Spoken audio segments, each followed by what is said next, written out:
මවුලේ පාඩම් එකකේ 8 වෙනි වීඩියෝ එක. අපි මේකෙදි උගන ගමු මොකක් හරි සූත්‍රයක සාපේක්ෂ අණුක ස්කන්ධය හොයන්න. සූත්‍රයක සාපේක්ෂ අණුක ස්කන්ධය හොයන්නේ අපි පරමාණුක හෙව්ව අණුක හෙව්වා. සූත්‍රයට දදාන හෙව්වේ. සූත්‍රයකට දදාන හෙව්වේ. උඩට පරමාණුක ස්කන්ධය හරි අණුක ස්කන්ධය හරි දැම්ම යට කාබන් 6 පරමාණු ස්කන්ධය 12න් එක දැම්ම සුළු කරා උත්තරේ ගත්තා. එතකොට सापेक्ष परमाणुकरण सापेक्ष परमाणु स्कंधය ආව අණුකරණ सापेक्ष අණුක ස්කන්ධය. හරිද? දැන් අපි ඔන්න දැන් පේපර් එකේ ඔයාලට පොඩ්ඩක් ලේසි කරලා තියෙනවා. සුළු කිරීම අඩු කරලා තියෙනවා. සුළු කිරීම ඇත්තටම නෑ. තනිකර 6 වසර ළමයටත් කරගන්න පුළුවන්.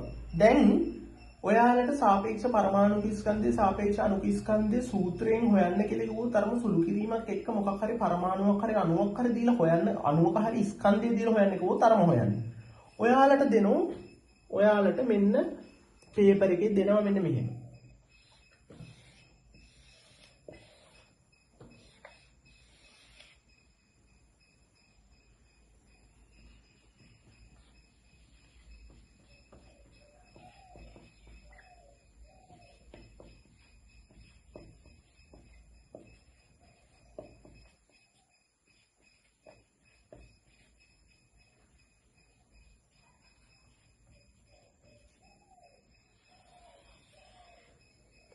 හරි. මේ මොනවද බම දුන්නේ?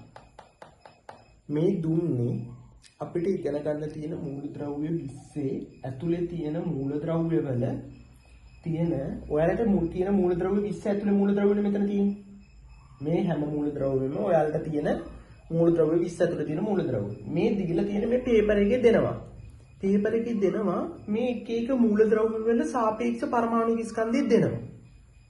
දැන් ඔයාලට හොයන්න කියලා කියනවා මෙන්න මේ දැන් මේව දීලානේ තියෙන්නේ. ඔන්න පරමාණුක ස්කන්ධ දීලා තියෙන්නේ. එක එක මූලද්‍රව්‍ය වල පරමාණුක ස්කන්ධ අපිට දුන්නා. අපිට කියනවා මෙන්න මේ අණුවේ සාපේක්ෂ අණුක ස්කන්ධය හොයන්න කියලා. පරමාණු වල ස්කන්ධ දීලා අපිට කියනවා මේ ඇමෝනියා අණුවේ සාපේක්ෂ අණුක ස්කන්ධය හොයන්න කියලා. सरल දෙයක් කරන්න තියෙන්නේ. ඇමෝනියා අණුව හැදිලා තියෙන්නේ කොහොමද? නයිට්‍රජන් 1කිනුයි හයිඩ්‍රජන් 3කිනුයි. හරි. දැන් මේව දීලා තියෙන නිසා ඔයාලට කරන්න තියෙන්නේ මෙච්චර. නයිට්‍රජන් 1යිනේ. නයිට්‍රජන් වල සාපේක්ෂ පරමාණු ස්කන්ධය කීයද? 14යි.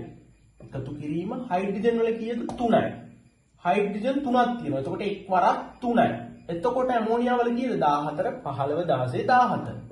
ඔන්න ඕක තමයි සාපේක්ෂ අණුක ස්කන්ධය ඇමෝනියා වල.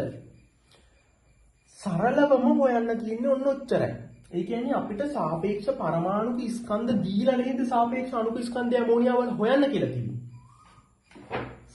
ඔයාලට මම කලින් මුලදීම කිව්වා වීඩියෝ එක පටන් ගන්නිද්දිම පාඩම පටන් ගන්නිද්දිම කිව්වා පරමාණු එකතු වෙලා තමයි අණුවක් හැදෙන්නේ කියලා. එතකොට මෙතන අපිට පරමාණු එකතු වෙලා නයිට්‍රජන් පරමාණුකේ හයිඩ්‍රජන් පරමාණු තුනකුයි එකතු වෙලා ඇමෝනියා අණුවක් හැදිලා තියෙනවා. එතකොට අපිට පරමාණු වල සාපේක්ෂ පරමාණු ස්කන්ධය දීලා මේ අණුවේ සාපේක්ෂ අණුක ස්කන්ධය හොයන්න කිව්වොත් බැරිද? ලේසියිනේ. සරලයි. ඔයාලට ඒක තේරුණා. හරිනේ? අපි දැන් හොයමු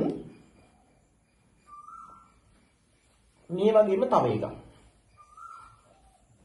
අපි හොයමු සල්ෆියුරික්. H2SO4. ඔයාලා දැන් මට කියන්න මෙතන තියෙන පරමාණු මොනවද කියලා. නිකන් බලන්න.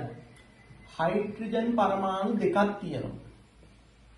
සල්ෆර් එක පරමාණුවක් තියෙනවා. ඔක්සිජන් පරමාණු හතරක් තියෙනවා. හරිද? දැන් කරන්න තියෙන්නේ එකතු කරන්න. हाइड्रोजन परमाणु දෙකයි हाइड्रोजन परमाणु දෙකයි එකතු කිරීම. සල්ෆර් පරමාණු එකයි 32යි එකතු කිරීම. ඔක්සිජන් පරමාණු 4යි 16ව 4යි. උත්තරේ කීයද? මෙතන 2යි මෙතන 32යි මෙතන 64යි. 64යි 32යි 64යි 68යි 88යි 100යි. හරිනේ? දැන් දැක්කද සල්ෆියුරික් වල සාපේක්ෂ අණුක ස්කන්ධය හොයපු හැටි? සාපේක්ෂ පරමාණු ස්කන්ධය දීපු දුන්නට පස්සේ සාපේක්ෂ පරමාණු ස්කන්ධය පේපරේ දීලා සාපේක්ෂ පරමාණුක ස්කන්ධයන් පේපරේ දීලා සාපේක්ෂ අණුක ස්කන්ධය හොයන්න කිව්වොත් මෙන්න මෙහෙමයි හොයන්නේ. සරලවම හරිනේ. හරි එකත් තේරුණා.